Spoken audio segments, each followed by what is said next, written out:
अच्छा, आपके यहाँ समर्थकों की भारी भीड़ लगी है टिकट कटने के बाद, क्या है कि आपकी नई रणनीति है? अब देखो, मेरी अभी तो चर्चा नहीं हुई। अब चूंकि सबको पता चला और मैं 4-5-6 दिन से बाहर था, तो सभी लोगों को जब जानकारी लगी मैं आ गया हूँ, तो सभी लोग आए हैं। अब सभी कार्यकर्ता हम लोग बैठ के मंथन करेंगे, चिंतन करेंगे, और जो भी सभी कार्यकर्ताओं का, हमारी जनता का, हमारी माताओं बहनों का जो भी आशीर्वाद होगा, जो आदेश होगा, उस आदेश के पालन में आगे बढ़ेंगे। पार्टी छोड़कर जिस उम्मीद से आप भाजपा में गए थे, जो आपको बच्चे वादे किए थे भाजपा की तरफ से, वो बातों पर खरी नहीं उतरी बीजेपी। अब देखिए, अब बहुत कम समय में बहुत कुछ सीखने को मिला है। जहाँ तक वादों की बात है, तो वादे, मुझे लगता है कि वादे कहीं स्थिर रहते नहीं हैं। लेकिन ये हमारी गलती रही। निश्चित तौर पर हमारी जनता ने, हमारे क्षेत्र ने पार्टी से ऊपर उठकर हमको चुनाव जिताया था। तो ये हमारी गलती रही कि हमने उन लोगों पर विश्वास किया जिन्होंने पहले भी विश्वासघात किया था। इसलिए अब इसमें तो हम किसी की गलती नहीं मानते, हम अपनी गलती मानते हैं। और अच्छी बात यह है कि बहुत बड़ी संख्या में सभी लोग हमको संबल देने के लिए आए हैं, हिम्मत बनाने के लिए आए हैं। और अब जो भी जो लोग आदेश देंगे उस आदेश में आगे बढ़े। सवाल होंगे साइकिल? नहीं, मैंने जहाँ हाथी और साइकिल की बात ही नहीं है। मैंने तो सभी का सम्मान किया है। आपने देखा होगा बसपा छोड़ने के बाद भी जब बसपा के प्रदेश अध्यक्ष आए, तो मैं तो एक वैसे ही कटसी मुलाकात करने उनसे भी गया, तो कोई ऐसी बात नहीं है। लेकिन मैंने कहा ना कि जो जनता और हमारे सभी बुजुर्गों का जो भी आदेश होगा उस दिशा में हम आगे बढ़ेंगे। अभी कई ऑफर आए हैं, ऐसा बताया? नहीं, ऐसा कुछ नहीं, मेरे पास कोई ऑफर नहीं आए हैं और ना ही इस संबंध में अभी तक मैंने कोई विचार किया। ऐसा बसपा छोड़ना गलती रही है, भाजपा को ज्वाइन करना गलती? विश्वास करना गलती रही। क्या आपको लगता है कि भाजपा ने आपके साथ गलत किया है?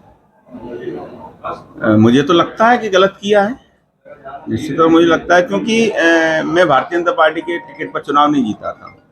मुझे जनता ने बड़े बड़े लोगों के सामने और ऐसे दल से चुनाव जिताकर भेजा था जो दल कभी भी भिंड विधानसभा जीता ही नहीं था। तो उन्होंने पार्टी से ऊपर, व्यक्तियों से ऊपर मुझे 35,000 से ज़्यादा वोटों जिताकर भेजा था। तो निश्चित तौर पर उसके बाद भी हमने ये गलती की, तो मैं अपनी गलती मानता हूँ और किसकी क्या कहूँ। सर, टिकट कटने का क्या कारण आपको लग रहा है, क्यों कटा? ये तो जो नेतृत्व है वही बता सकता है। जी, आपके साथ जितने लोग बीजेपी में गए थे शामिल, सिर्फ आपको टिकट कटा करने लोगों को? अब ये मुझे जानकारी नहीं है मुझे इसका। आपको क्या लगता है कि आपने जो बीएसपी छोड़ के आप भाजपा में लेते थे, वो निर्णय गलत था आपका? अब देखिए, पछतावा है कि आपको?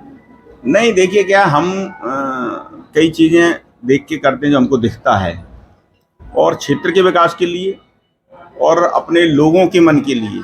उन्होंने भी कहा था कि नहीं, ठीक है, अगर भारतीय जनता पार्टी अगर वादा करती है और आगे आपको चुनाव देती है तो पार्टी के साथ चलना चाहिए। और इसमें प्रथम जो बात थी वो क्षेत्र का विकास था।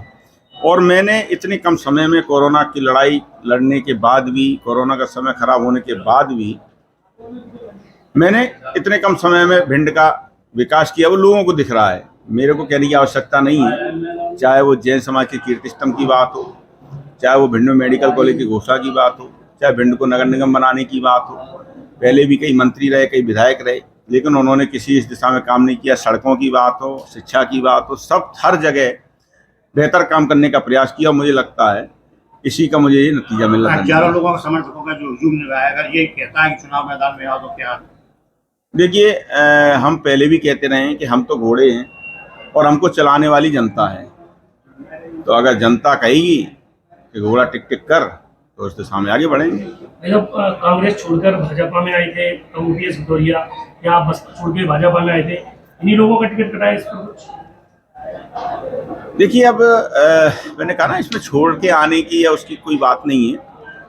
क्या परिस्थितियां रहीं, क्या नेतृत्व ने सोचा, किस बारे में उन्होंने विचार किया, अब ये तो वही मुझसे बेहतर बता सकते हैं। तो इसमें क्या कहूँ।